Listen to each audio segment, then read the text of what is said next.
ว่า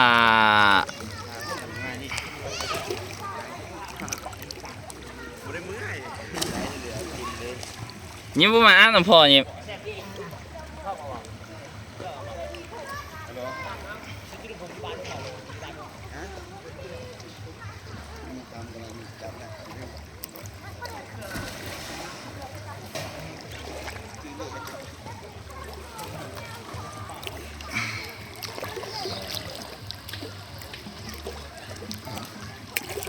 อยากขึ้นก็ไปหลอกแม่ขาเลย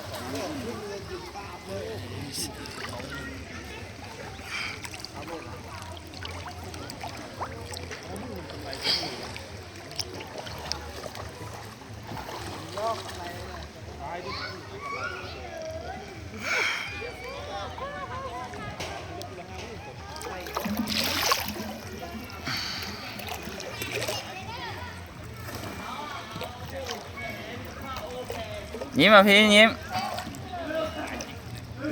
แม่เข้าใจเลยส้มสุดหน่อยน้ำอ่ะบริษัทเที่ยวนะมันกับสเลยตะกี้มันเนาะไปขนาดดึงมือใหม่ตลอดถึงบี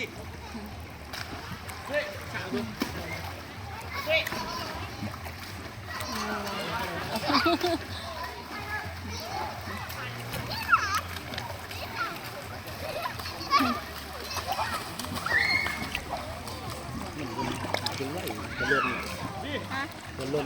นี่มันมีเครื่องกล่องอันนี้ยืนลุมนี่ในบอลไอยืนนี่นะอะไรน้ำไล่มันจะล่น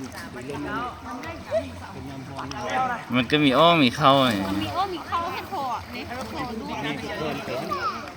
พอดูลุมนี่เด็ดโอ้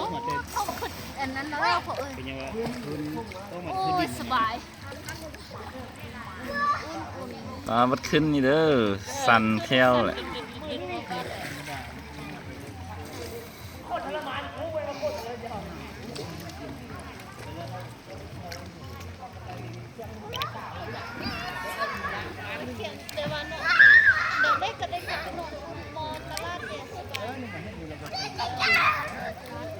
โอ้ยแช่นี่ก็ดีเมื่อยแล้วนะแช่นี่ก็ดีเมื่อยแล้วก็ดีเมื่อยอยู่